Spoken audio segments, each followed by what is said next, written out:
Hi guys and girls on YouTube, and welcome to my channel. In this video we're going to be looking at this Panasonic a TC-2475 TV. Now I have repaired these in the past, probably late 1980s, early 1990s. I can't remember much about them. The only two things that stick in my mind is dry joints on the frame output IC and insulation breakdown on the line output transformer arcing to chassis. And I wouldn't be surprised if this set does have insulation breakdown, if it needs a new line transformer, in which case it probably won't be repairable. But let's just take a quick look at it. Now the first thing I see, but you might not see this on the camera, that these marks on the top, well actually I think you can see that on the camera. It's actually gone out of focus. I've had to start the camera again. But right, there's marks on the top, so that would indicate that this telly has had all ornaments sat on it at one time. Now I wouldn't be at all surprised if this telly has been in regular use and it wasn't used that long ago. I just get this feeling about it. But the first thing we need to do is get the service manual out. So I've had a look around. I've found the service manual. I'm not sure what that symbol is there, but it's 1W, the chassis. There's no actual date on this. And if we look at this block diagram of the ICs here, you'll actually see the shift away from Japanese ICs to a Mullard chipset. That's the frame output TDA 3653, 3654. That'd be the Jungle IC TDA 4605. That's still a Panasonic IC. That's the DC volume control. But you'll see gradually the shift away towards the Mullard chipset. The power supply IC is a Sanken STR 54041M. So anyway, we've got the manual. What we need to do is get it turned around, get the back off now, have a look what state it's in inside. So that's the back of the telly, just as dirty as you can see. The SCART socket's very dirty, which indicates the pins are very tarnished, so I would imagine that's never been used. It's probably been run through the aerial off a set-top box.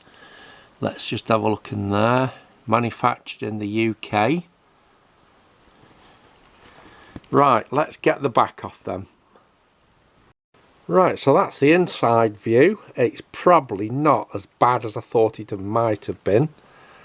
But just to give you an idea how dirty it is, you can see there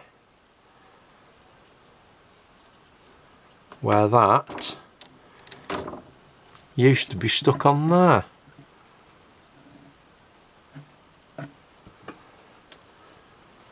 And the line transformer, that's very, very dirty.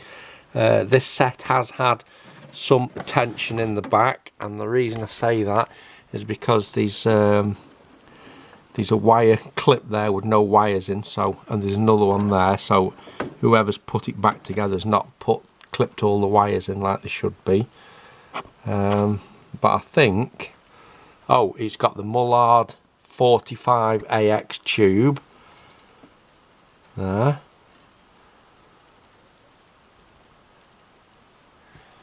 That will definitely need to be cleaned before we even think about plugging this in. Let's just have a quick look. Tube base, that's not too bad. But this really needs a good clean out before we plug it in. Let me just get a little bit more light on it.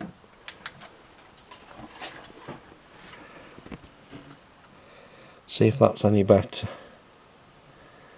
So I think that's the next thing on the agenda, is get the hoover in. I might just have a quick look under the chassis, have a look for dry joints and see if I can see anything that's been done to it.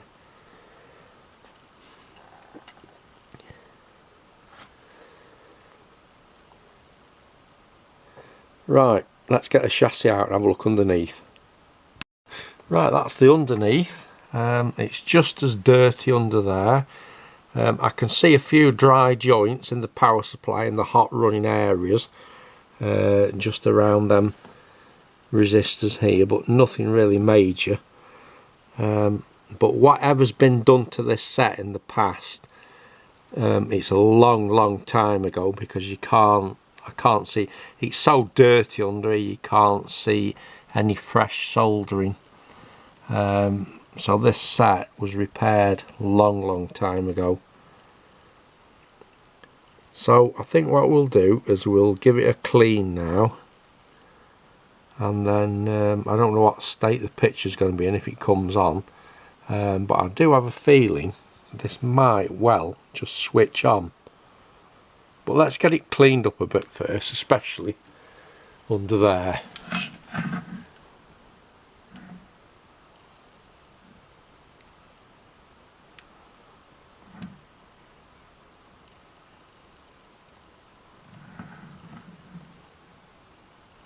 Right, well, what has just come to me while I've been hoovering is these sets used to suffer from dried out capacitors, especially that one there in the power supply, C808 10UF 50 volt. So I'll probably just change that, and also I'm going to be looking at that one, and that one there, and that one. But I think what I'll do is I'll just run an ESR meter over them first, because I don't want to be putting loads of capacitors in this and then find out the line transformer's faulty or the tube's worn out. So I'll just change the one in the power supply, which I believe is going to be that one down there. In fact, if you look at that, is that the HT reservoir capacitor? The plastic jacket, it's not just shrunk, it's come up the can. You see down there where it's come right off the can. So before I start putting any money into this, I'm just going to check these capacitors for ESR, but I will be just changing that one, and I'm just going to test that, because plastic jacket shrinking doesn't always mean they're faulty, but it has got hot. So let's just run a meter around these first and then see where we go from there. Right, so as I thought, some capacitors dried out. C808, that's the one in the power supply, that's worn out, that needs to be changing before we plug it in. C551 in the line stage, now that leads a very hard life. That's handling line scan pulses there, and it's part of the picture correction. It will work without that, oh sorry, it will work with that being faulty, so we'll leave that just for a second. The frame flyback booster capacitor, which is where? There, I believe. That's good, slightly low in value, but it should still be okay. The reservoir capacitor, that tests okay. So I think all we need to do now is just change C808, and we'll plug it in, see what happens, because there's no point putting a lot of money into it and then either the transformer or the tube's no good. And I have noticed it's got a slightly perfumey smell about it, so it's probably been owned by a lady, this set. But let's just get that cap, it's that one right down there. Let's just change that, and then I'm going to plug it in. Right, well that's C808, should be 10 microfarads, and as you can see that's worn out. It's got ESR of 12.8 ohm, a new one you'd expect to be around 1 ohm. So I'll just put one of them in, and then we'll do the dry joints around the power supply, and then I think we'll just go for the switch on. Right, so that's the dry joints in the power supply done, and the new cap. You can see where the hot running areas are, the ones that need resoldering. I've also resoldered the frame output IC there, even though it didn't look dry jointed. I've just resoldered it as a precaution. because when that used to go, it used to take out, Panasonic used some very funny fusible resistors. They used to take out one of them as well. In fact, if I have a look around, I've probably still got them in stock. So let's just turn over and have a look the other side of the board now. Just to give you an idea how dirty it is around the anode cavity, you can see this little bit here I've not cleaned yet, and you can see what the rest of it looks like. In fact, if we look at that, so all that needs cleaning before we turn it on. Right, so that's that done. You can see the line where the dirt was, just left a little bit, but the main thing is it's clean round there, so we don't have any EHT tracking or flashovers. Right, I've just reformed the mains reservoir capacitor, and it actually charged immediately, and that's another good indication that this set hasn't been off for years and years. This has seen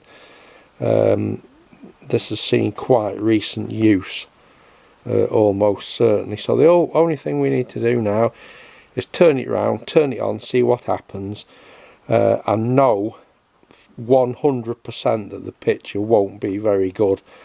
I guess you've noticed that when I first put the video on, but yeah, it's not going to have a very good picture if it comes on. So let's turn it round now, fire it up, see what happens. Right, so the moment of truth. Let's just get the camera on a tripod, zoomed in a little bit. It's plugged in the mains. Power's on at the mains. 3, 2, 1. And it's completely dead. So much for it coming straight on. Right, so get that out of the way. The plug's always a good starting point when something's dead. Let's undo that first. Yeah, so I think we found the problem there. Not only has it got the wrong fuse in, but the wire is not in the terminal. Right, so I've just put that on temporarily. You can see inside there it's been arcing, and the screw was loose. And the reason it's been arcing is because it's got solder on the copper wire. It was never a good idea to tin wires with leaded solder when they go into the plug, because for some reason the solder seems to depress, and that leads to a bad connection and arcing. That's why you've got a screw loose. So I mean, really you should cut that off and just have bare wiring, but I'm just putting that in temporarily so we can just try it. But you can see there where it's been loose and arcing. So 5 amp fusing, I've just left that. It needs swapping for one with shrouded pins. I've just left it like that so we can just try it. So right, we'll go for round 2 then. So put the camera there, let's zoom it in again. Right, see what happens this time. Make sure it's off. In the mains. 3, 2, 1.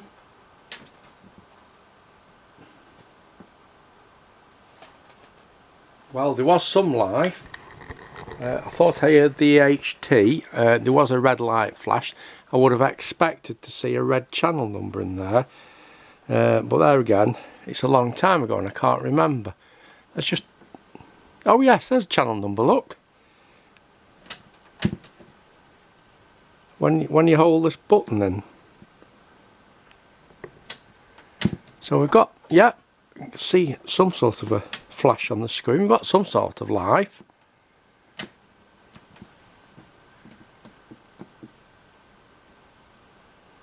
See what these controls do here. Brightness, not a lot. Right, time to have a look then. But if I press on that, we can light a number. Right, well, it's something to do with the on and off switch, because if you look there, you've got your switch and you've got momentarily contacts on the on and off switch. And I've noticed when I flick it on, that's it plugged in, yeah, and then it just appears to go dead. If we look round here, we've got no line time base running because the tube's not lit up. But if I hold my finger on the on and off switch, I can hear the frame scan coils buzzing, and now the tube's starting to light up. So it's got to be the on and off switch that's faulty. And I let go of the switch and it goes off. Right, so let's turn it round. I might just wedge the switch in with something just to try it before we go too far, because we want to know what the picture's like first. Right, so I've just wedged the switch in with a cotton bud for now, and you can see the picture's very red. Let's just put the camera down there. So if I tap the tube base, you can see it flickering. So I think we've got a dry joint on the tube base. We're going to have a look at that first. Right, and you can see here that the video output transistors are running without heat sinks. You can see where the board's got hot. So yeah, definitely resolder them 3 transistors. Right, so that's the transistors soldered up. They didn't really look dry jointed, but I've also soldered up the collector load resistors, because it's probably a combination of either or both which has caused it. But anyway, let's turn it round and try again. Right, well that's not it, it's still red. Right, well according to the voltage checks here, all guns are firing. So we've got, that's cathode green, that's cathode red, that's cathode blue.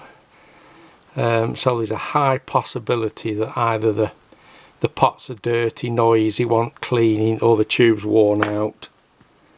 Unfortunately.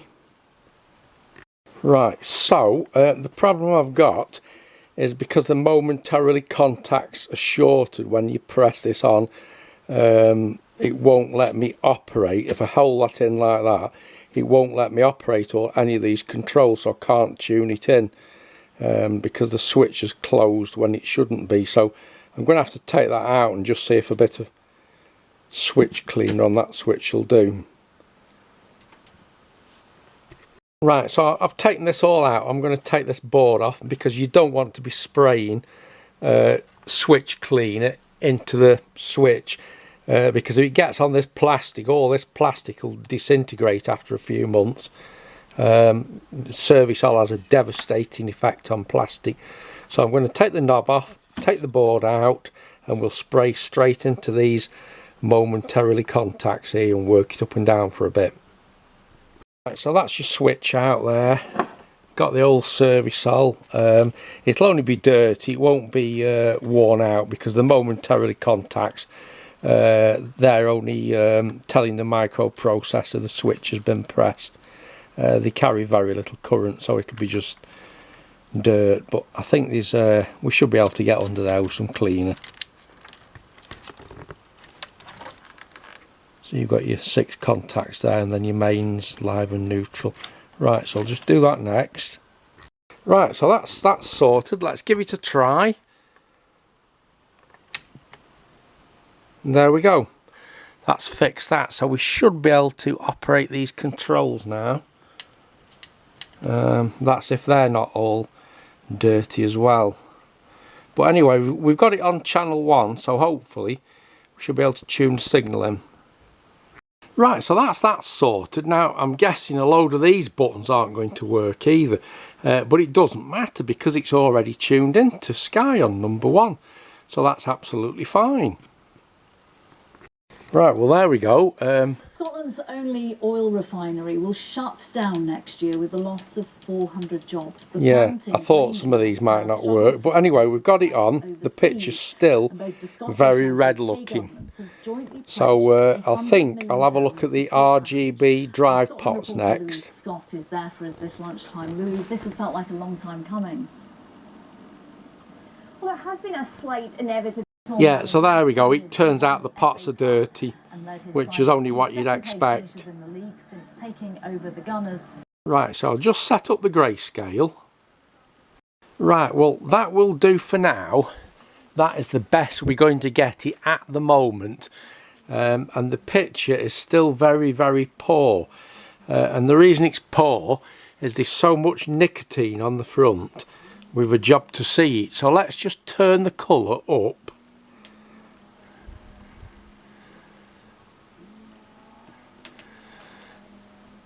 And take a look at that, how bad the picture is. Now I don't think that's down to the tube. I think that is because it needs cleaning. So what I'm going to do, just to demonstrate, I'm just going to clean one half of it and leave the other half, and then you'll see how bad this really is.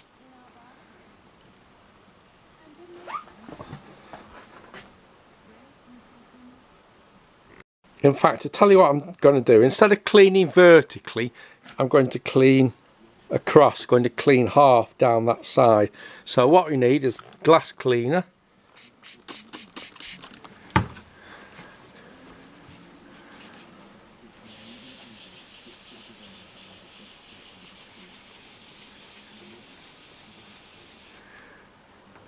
Look at that.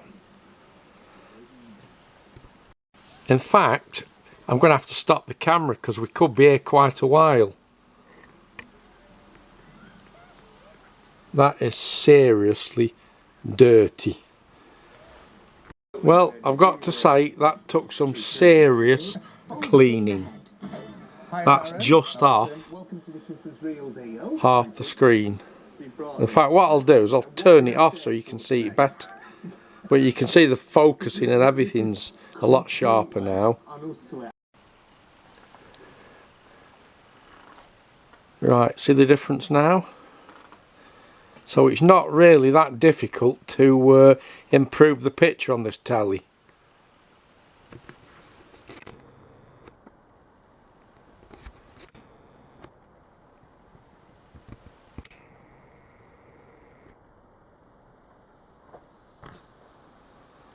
Right, so we just need to switch it on now and adjust the grayscale properly, because I couldn't get it right, because I can't see the picture properly before. So let's set up the grayscale properly now. So there we go, that doesn't look too bad. I've not cleaned the whole of the screen yet, I've left the other half. But what I'm going to do is I'm just going to change that other capacitor to TC-2475 was it? Even though the picture looks absolutely perfect and the capacitor's open circuit. But I'm just going to change it anyway, and then I think we'll wrap up this video. So that's the capacitor there, C551, it's 1 microfarad 350 volt. Completely dried up. I'll just test, I'll just show you the new one. We'll just test that, 1 UF 400 volt. Of course I'm using a Panasonic one, like what was originally fitted. And here's the new one that'll be going in. 1 microfarad. Right, so I mean you wonder why they fit that when it seems to work perfectly fine with it being open circuit. Anyway, let's get the new one in and then we'll get it wrapped up. Right, so there we go. That's about as far as I'm going to go with this TV. It does actually need quite a bit more work to finish it. I would imagine all these buttons are nicotined up and they need changing really, because they're very temperamental. I've pressed the AV one. I mean, how did you manage to get it in such a state, Jenny? You see, it doesn't always work, and the other ones don't always work either, so I would imagine that really the whole lot need changing. If you're going to make this into a good TV, you're going to have to change the whole lot. The earrings is come loose. But anyway, we've got the telly going. I'm going to wrap up this video now. Many thanks for watching my video, and I'll catch you in the next one. Alright guys and girls on YouTube, goodbye.